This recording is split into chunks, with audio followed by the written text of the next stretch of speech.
आज का हमारा विषय है हिंदी निबंध का उद्भव और विकास। निबंध जो है वो आधुनिक हिंदी साहित्य की एक गद्यात्मक विधा है और आधुनिक काल से पहले जब साहित्य में गद्य का प्रचलन नहीं था तो उस समय निबंध की कल्पना करना भी असंभव था।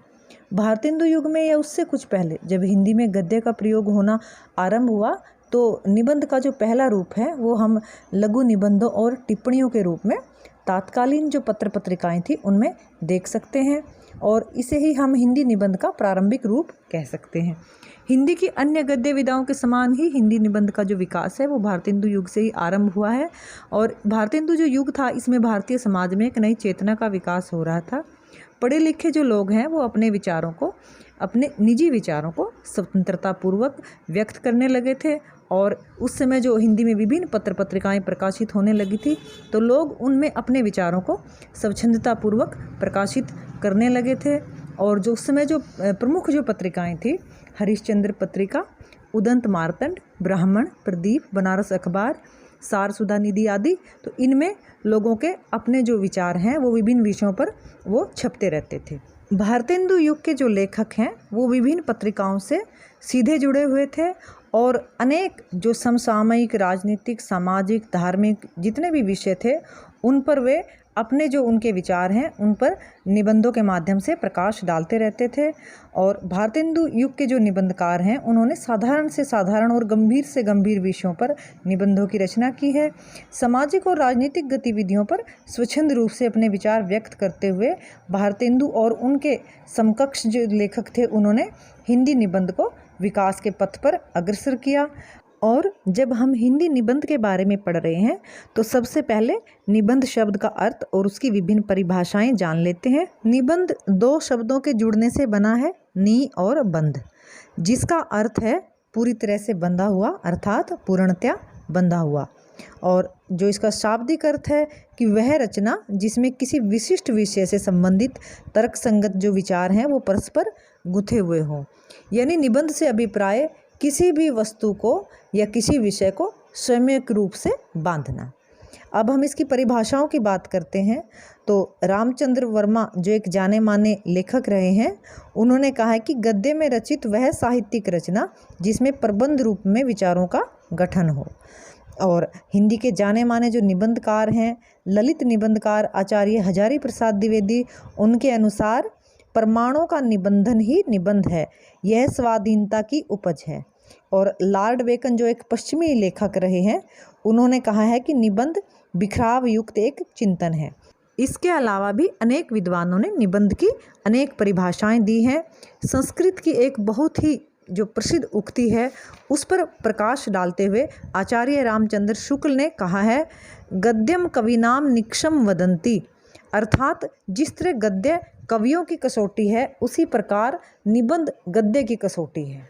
निबंध गद्य की सर्वोत्तम विधा है और गद्यकार की रचनात्मक क्षमता और उसकी प्रतिभा की पहचान निबंध रचना से ही होती है। हिंदी निबंध को विकास क्रम की दृष्टि से हम प्रमुख जो 4 भाग हैं उनमें विभक्त कर सकते हैं। भारतेंदु युग 1873 ईस्वी से 1900 ईस्वी तक, द्विवेदी युग 1900 ईस्वी से 1920 ईस्वी तक और शुक्ल युग 1920 ईस्वी से 1940 ईस्वी तक। और उसके पश्चात आता है शुक्लोत्तर युग यानी स्वतंत्रता के बाद का जो युग है।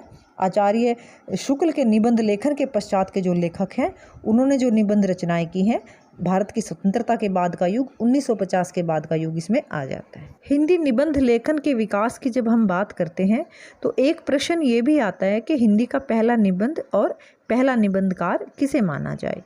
कुछ विद्वानों ने मुंशी सदासुख लाल का एक निबंध था सुरासुर निर्णय, उसे हिंदी का पहला निबंध कहा गया है। और कुछ विद्वानों ने राजा भोज का सपना जो 1839 में प्रकाशित हुआ था, इस रचना को हिंदी का पहला निबंध और मौलिक निबंध माना है।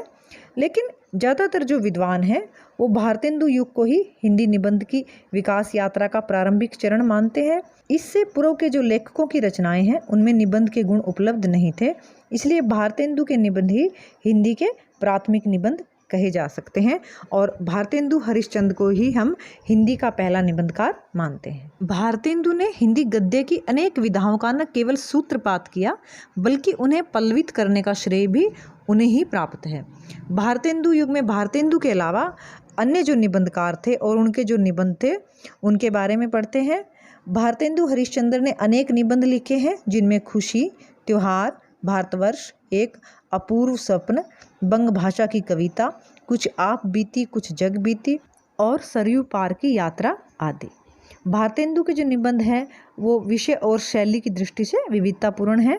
उन्होंने इतिहास, समाज, धर्म, राजनीति, यात्रा, प्रकृति वर्णन और व्यंग विनोद जैसे विषयों पर निबंधों की रचना की है और अपने सामाजिक निबंधों में उन्होंने सामाजिक कुरीतियों पर प्रहार किए और राजनीतिक निबंधों में अंग्रेजी राज्य पर तीखे व्यंग किए। इसके पश्चात जो एक प्रमुख उस समय के निबंधकार हैं बालकृष्ण भट्ट, जो उस समय हिंदी प्रदीप के यशस्वी संपादक भी थे। उन्होंने लगभग 1000 से ज़्यादा निबंधों की रचना की है। उनके निबंधों में भिक्षावृत्ति, राजभक्ति और देशभक्ति, कृषकों की दुर्वस्था, ढोल के भीतर पोल, हुक्का स्तवन, महिला स्वतंत्रता और खल वंदना, ग्राम्य जीवन, कौलीन्य, जात पात, सुगृहिणी, हिंदुस्तान के रईस आदि हैं। भारतेंदु युग के जो एक अन्य जाने माने निबंधकार हैं वो हैं पंडित प्रताप नारायण मिश्र। ये ब्राह्मण नामक पत्रिका के संपादक थे और वे मनोरंजक और व्यंग प्रधान विषयों को लिखने में अति कुशल थे। वो भौं, पेट, दांत, नाक, मूछ आदि विषयों पर विनोदपूर्ण शैली में निबंध लिखते थे। कैसा ही विषय क्यों ना हो वे उसमें विनोदपूर्ण शैली खोज ही लेते थे। और मिश्र जी की जो भाषा है वो बहुत ही मुहावरेदार है। इसमें कहीं कहीं व्यर्थ की उछल कूद और चंचलता भी देखी जाती है।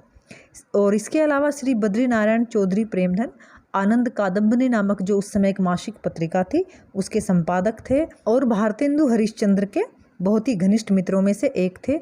उनके जो निबंध हैं उनकी भाषा में अलंकारिकता और कृत्रिमता और चमत्कार प्रियता जो है वो सर्वत्र दिखाई देती है। भारतेंदु युग के एक और जो जाने माने निबंधकार हैं बाल मुकुंद गुप्त, उन्होंने शिव शंभू के चिट्ठे नाम से लॉर्ड कर्जन को संबोधित करते हुए जो निबंध लिखे उनमें भारतवासियों की राजनीतिक व्यवस्था का जो कच्चा चिट्ठा है वो पेश किया है। इसके अलावा राधाचरण गोस्वामी ने अनेक निबंध सामाजिक कुरीतियों पर प्रहार करने के उद्देश्य से लिखे। यमपुर की यात्रा निबंध में वे गोदान पर करारा प्रहार करते हुए लिखते हैं कि यदि गौ की पूंछ पकड़कर पार उतर जाते हैं तो क्या हम बैल से नहीं उतर सकते, और जब बैल से उतर सकते हैं तो कुत्ते ने कौन सी चोरी की है। इस प्रकार का जो व्यंग है उनके निबंधों में देखा जा सकता है। इनके अलावा भी भारतेंदु युग के जो प्रमुख निबंधकार रहे हैं उनमें ठाकुर जगमोहन सिंह, मोहनलाल विष्णुलाल पांड्या और अंबिका दत्त के नाम प्रमुखता से लिए जा सकते हैं। इस समय के जो निबंध हैं उनकी जब हम विशेषताओं की या उनकी खूबियों की बात करते हैं तो इन निबंधों में जो भी निबंधकार थे उन्होंने विषय की व्यापकता और विविधता को दर्शाया है। और उस समय के जो निबंधकार है क्योंकि वो पत्रकार भी थे, अतः उनके जो निबंध हैं उनमें व्यक्तिकता के साथ साथ सामाजिकता का भी समावेश है और इनकी शैली में हास्य, व्यंग और मनोरंजन की प्रधानता है। और इनके जो निबंध हैं उनका जो प्रमुख उद्देश्य है वो राजनीतिक विषमता और सामाजिक कुरीतियों पर चोट करना रहा है। और भारतेंदु युग के जो निबंधकार हैं उनका मूल्यांकन करते हुए डॉक्टर रामविलास शर्मा ने लिखा है कि जितनी सफलता भारतेंदु युग के लेखकों को निबंध रचना में मिली है उतनी कविता और नाटक में नहीं मिली। जाने माने निबंधकार बाबू गुलाब राय भारतेंदु युग के जो निबंध हैं उनके बारे में कहते हैं कि निबंध की पृष्ठभूमि में रहने वाला निजीपन, हृदयोल्लास और चलतेपन के लिए भारतेंदु जो युग है वो चिर स्मरणीय रहेगा। इस प्रकार हम भारतेंदु युग को ही हिंदी निबंध का प्रारंभिक काल मानते हैं और भारतेंदु युग के सर्वश्रेष्ठ निबंधकार स्वयं भारतेंदु ही माने जाते हैं।